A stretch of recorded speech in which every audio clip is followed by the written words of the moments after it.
Hello guys, apa kabar? Gua harap kalian lagi dalam kondisi yang baik ya. Nah, kali ini gua pengen ngajak kalian buat ngobrol santai tapi dalam nih. Pernah nggak sih lu ngerasa udah ngasih yang terbaik buat pasangan atau buat temen dekat, tapi kok mereka kayaknya nggak ngerasa dikasih sayang? Atau mungkin sebaliknya, lu ngerasa hubungan lu sama orang terdekat kurang greget, kurang itu banget, tapi nggak tahu apa yang kurang. Bisa jadi jawabannya ada di love language atau bahasa cinta. Bukan sekedar teori receh, ini beneran bisa ngebantu kita ngerti cara kita memberi dan menerima kasih sayang. Kita bakal eksplorasi ini bareng-bareng. Yuk temuin bahasa cinta utama lu dan gimana cara memenuhi kebutuhan emosional lu dan orang-orang sekitar. Jadi, apa sih love language itu? Konsep ini pertama kali dipopulerin sama Gary Chapman, seorang konselor hubungan, dalam bukunya yang judulnya The Five Love Languages.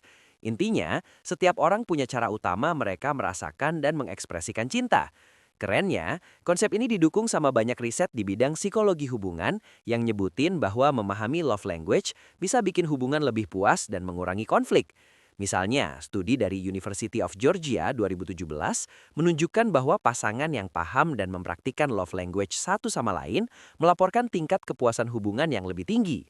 Nah, pertanyaannya, kalau lu nggak ngerti bahasa yang dipakai orang lain, ya wajar aja miskomunikasi terjadi. Kayak lu ngomong bahasa Indonesia, tapi doi ngomong bahasa Mandarin. Kan nggak nyambung. Sama kayak gitu juga dengan kasih sayang. Oke, sekarang kita bahas satu-satu nih, kelima bahasa cinta itu apa aja. Coba lu simak dan rasain mana yang bikin lu paling merasa dicintai. Pertama, words of affirmation atau kata-kata penegasan.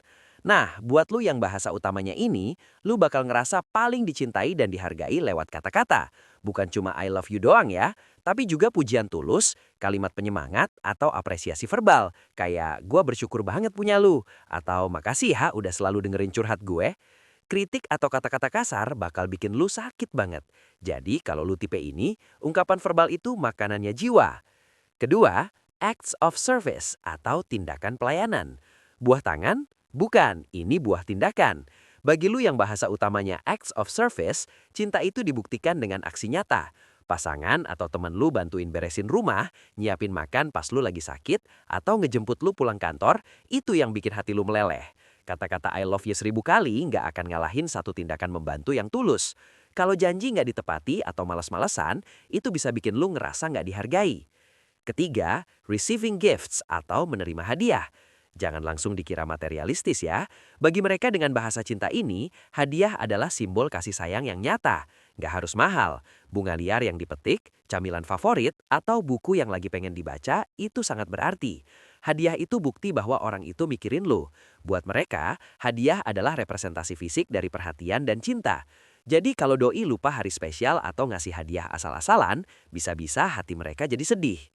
Keempat, quality time atau waktu berkualitas. Ini nih buat lu yang ngerasa paling dicintai ketika dapat perhatian penuh. Bukan cuma ada di tempat yang sama, tapi benar-benar fokus. Ngobrol tanpa gadget, jalan-jalan berdua, atau sekedar nonton film sambil peluk-pelukan. Distraksi kayak main HP atau sibuk sendiri bisa bikin lu ngerasa diabaikan. Intinya, kehadiran yang penuh dan waktu yang dedicated itu adalah cinta. Kelima, physical touch atau sentuhan fisik. Nggak melulu soal seks ya, sentuhan fisik di sini berarti pelukan, pegangan tangan, usapan di punggung atau tepukan di bahu. Bagi mereka dengan bahasa ini, sentuhan fisik adalah cara paling kuat untuk merasa dicintai dan terhubung. Jauh-jauh atau minim sentuhan bisa bikin mereka ngerasa terisolasi secara emosional. Jadi kalau doi tipe ini, pelukan hangat bisa lebih bermakna daripada kata mutiara sekalipun. Nah, gimana sih cara nemuin mana love language utama lu? Gua kasih tips simple nih. Amati apa yang sering lu keluhkan. Misalnya lu sering bilang, kita nggak pernah jalan bareng lagi. Kemungkinan besar, quality time adalah bahasa utama lu. Lihat cara lu mengekspresikan cinta. Seringkali cara kita kasih cinta ke orang lain adalah cara kita ingin menerimanya. Kalau lu rajin kasih hadiah kecil, mungkin receiving gifts adalah bahasa lu. Tanya ke diri sendiri, apa yang paling bikin gua ngerasa disayang dan dihargai? Atau apa yang paling bikin gua sakit hati dalam hubungan? Jawabannya seringkali mengarah ke bahasa cinta utama lu. Coba tes online. Banyak tes love language yang tersedia gratis di internet, termasuk dari sumber resmi Gary Chapman. Itu bisa jadi panduan awal yang membantu.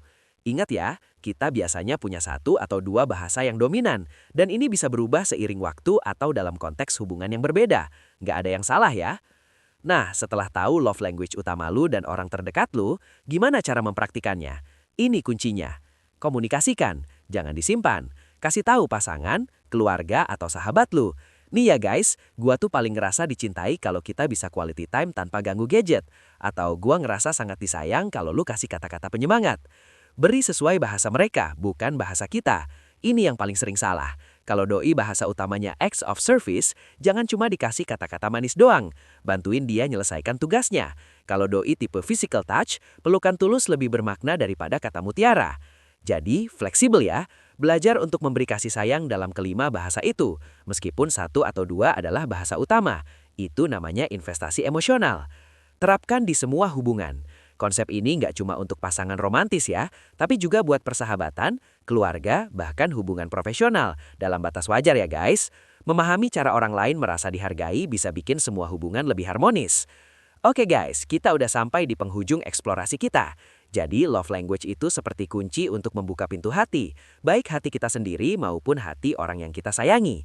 Dengan memahami dan mempraktikkan bahasa cinta yang tepat, kita bukan cuma bisa memenuhi kebutuhan emosional kita sendiri, tapi juga bisa membangun hubungan yang lebih dalam, lebih pengertian, dan lebih memuaskan dengan orang-orang terpenting dalam hidup kita. Intinya, cinta itu nggak cuma perasaan, tapi juga aksi. Dan aksi yang paling bermakna adalah aksi yang berbicara dalam bahasa yang dimengerti oleh hati penerimanya. Gua harap sesi ini bermanfaat buat kalian. Coba deh cari tahu love language utama lu dan orang terdekat lu. Lalu praktikan, lihat perubahannya. Terima kasih udah meluangkan waktu. Sampai jumpa di obrolan seru selanjutnya. Jaga diri dan jaga hati kalian guys. Bye!